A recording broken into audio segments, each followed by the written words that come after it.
Most people think that the secret to IELTS speaking success is learning how to do a few things really well.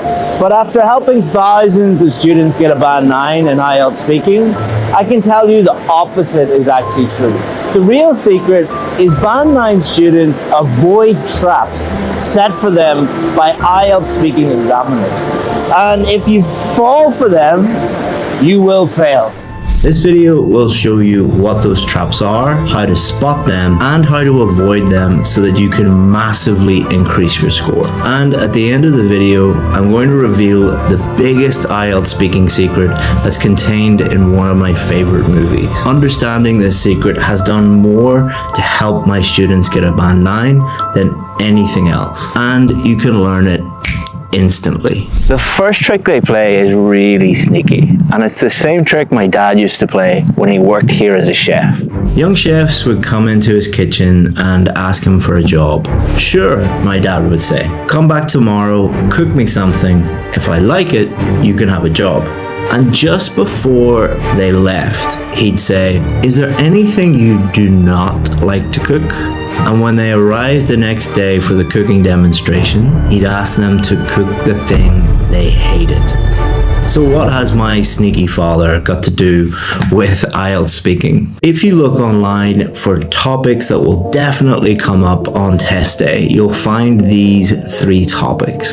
But if you look at the official Cambridge questions, you'll find very unusual topics that you weren't expecting. You see, when IELTS examiners ask about your home or your work or your hometown, they often get answers like this. I am over the moon that you asked me about my hometown. It is only once in a blue moon that I get to talk about a topic that is so close to my heart.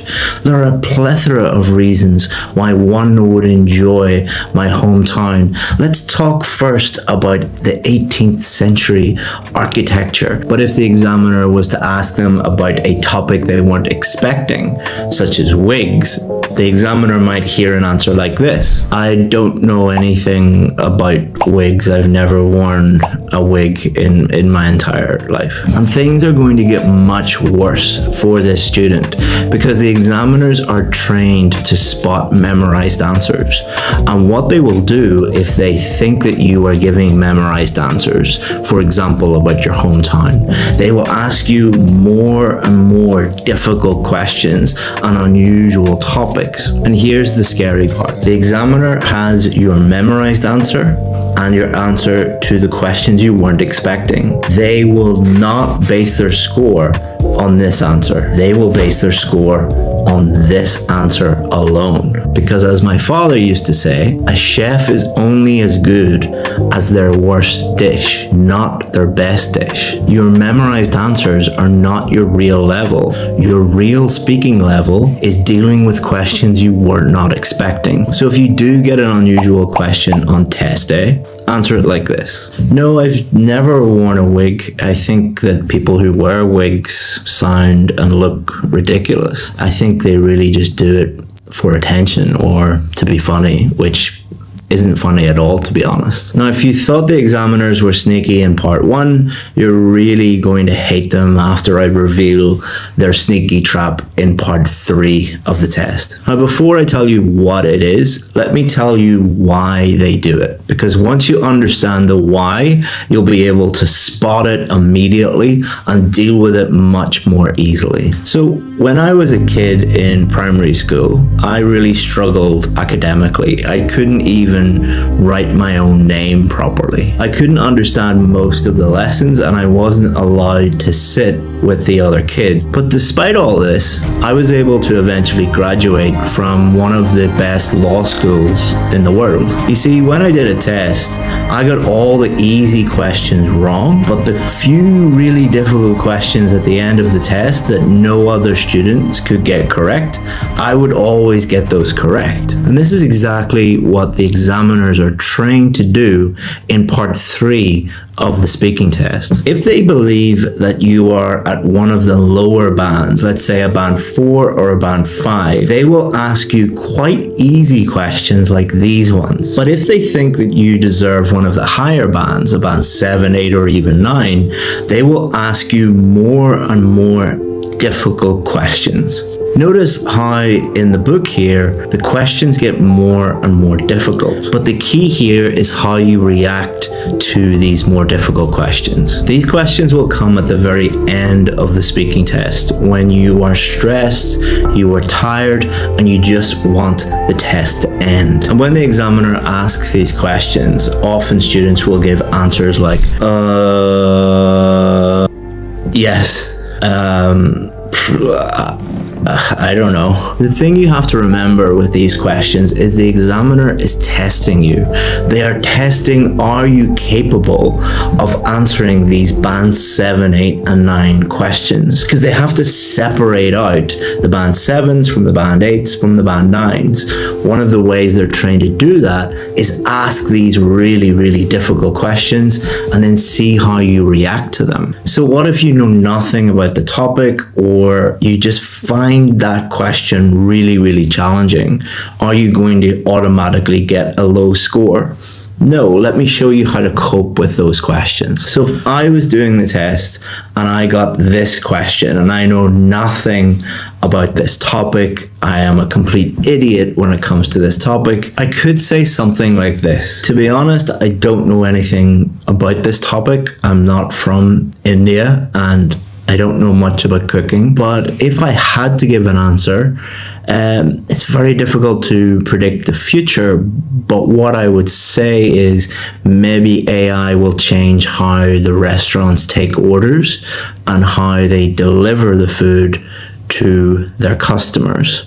But that's just a complete guess. Now, is that the best answer in the world? No, but it is much better than, and by attempting an answer and telling the examiner what I think about that topic, even though I know nothing about it, I have indicated to the examiner that I am good enough to deal with those questions, and they might then steer the conversation to a topic that I'm more comfortable with, and then I can really show them how good I am. Now, the last trap is the sneakiest of them all, and it's got to do with how they test your vocabulary. There are thousands of words in the English language, and the examiners only have between 10 and 15 minutes to test your ability to use English vocabulary. So they came up with a genius way of testing it in around 10 minutes. See, some words we use to talk about this topic, some words this topic, and some words this topic. But if we try to use these words to talk about this topic, it doesn't work. These are called topic-specific words, and we can use them to talk about different topics. Knowing this information is crucial for 2 reasons. First, the examiners are trained to ask you a range of different topics on test day, so that you can't just memorize a list of band 9 words and put them into every answer and cheat the test in that way. Secondly, the examiners are more impressed with a simple topic-specific word than a more complex word that doesn't really help you answer the question. This is why so many students fail the test when they were expecting to get a really high score, because they memorized lists of band 9 words. And this is why so many of our VIP students get a band 7, 8, and 9, not by memorizing lists of high-level band 9 words, but using the simple topic-specific words they already know. It's actually impossible.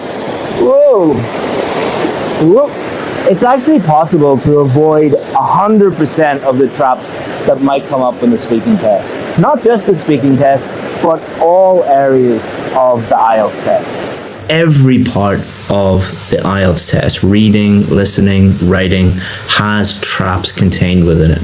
But there is one way that you can spot all of them and avoid all of them and massively increase your score. In the movie Catch Me If You Can, Leonardo DiCaprio plays a criminal that is being chased by FBI man Tom Hanks. Leo's character plays a criminal who pretends to be an airline pilot and a doctor and a lawyer. He also steals money by making fake checks and stealing credit cards. The crucial scene in this movie comes when Tom Hanks asks Leo, how did he fake passing the bar exam? The bar exam is an exam all lawyers have to take before they can become a lawyer. It is one of the most difficult tests in the entire world. And Tom Hanks can't figure out how a criminal, how a con man would be able to fake passing this test. And here's how he did it. I didn't cheat. I studied for 2 weeks and I passed.